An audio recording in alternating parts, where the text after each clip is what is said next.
here's the Google login screen before I've signed in. So I'm going to click on sign in the upper right.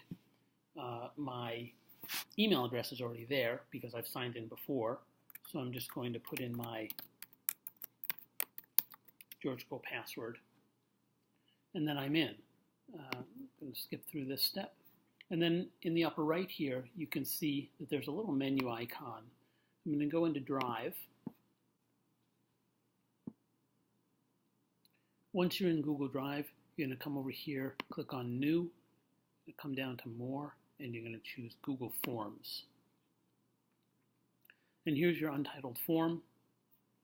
I'm going to give the form a title. I'm going to call it Botany 101 Student Feedback, which copies in there. I'm going to put a little description here so the students know what this is. This is an anonymous feedback form for you to let me know how you feel about the class. Please respond accurately and honestly. Thank you. So, first of all, I'm going to unclick this required GeorgeCo login because a lot of the students won't be logged into their Google account. Also, that makes it not anonymous, so you want it to be anonymous. Each question has a question type. There's a text question, a paragraph text question, a multiple choice, checkboxes, choose from a list, scale, and grid. Don't worry about date and time.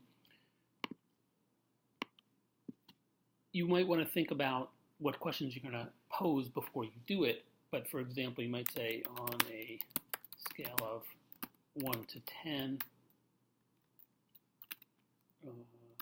how much do you feel you have learned this term? I don't really need any help text because I think that's pretty clear, but I'm going to go to scale. I'm going to say 1 to 10. 1 meaning not much, 10 meaning tons, for example. Now, here you decide whether or not you want the question to be required. A required question students have to answer, otherwise they won't be able to submit the form. You may want to say, well, I'm not going to make any of the questions required. That way students can choose what they answer, or you might say, I want to make all of the questions required. It's up to you. Once you're done, you click on Done. Notice that these icons over here allow you to edit the question, to delete the question, or to copy the question. If I were making another scale question now, it might make sense to copy it. Then all I would have to do is change the question itself. I can add a new question type here. I'm going to add a paragraph text question. What is your favorite aspect of the class?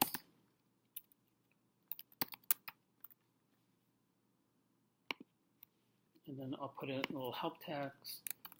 Please be specific. Paragraph text, again, I can decide whether or not to make it required. Done. I'm going to add another item. For example, multiple choice, how much time on average do you spend on the homework for this class? Here I'm going to put in options. I'm going to say 20 minutes, 30 minutes, 40 minutes, or 1 hour. And done. So there's my survey. I'm going to uncheck this because I don't want to show a link, and you can tab in here and change your message after they've hit respond. If I want to see what this looks like, I'm going to come up here and click on View Live Form. It'll show me exactly what it looks like. I'm actually pretty happy with this. If you want to test it, you can. You can go through, click a 5 there. Interactions during discussions, for example. And then spend 30 minutes. So when I click submit, this is what the student's going to see. Again, you can change that if you want. I go back to the form. If I do want to change how it looks, I can click on change theme, and they have a bunch of different themes here that can come up, and I can also customize to change the fonts.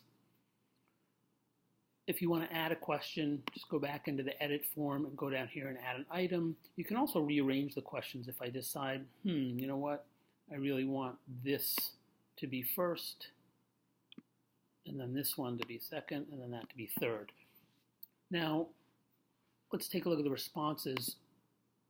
What Google does is it creates a new spreadsheet to collect your responses. Notice that the response I just gave a few minutes ago is already in there, and I can see all the answers.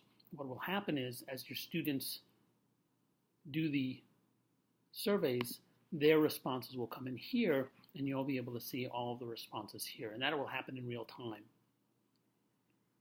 which is a nice aspect of it. But if I did want to change it, also note that the answer order is based on when you created the question as opposed to the changes that I just made in the order here. In order to distribute it to the students, I have a couple of options. I can email the form. If I want to send the form, I can put a list of emails here and it will go to the students. If I'm doing it in class, however, I may just want to give them the link, which again you can get right here from View Live Form. There's the link up there. You can also, if you want to get fancy, you can embed it. There's an option to embed that if you have a page on a website where you wanted to embed it. You could use the embed code.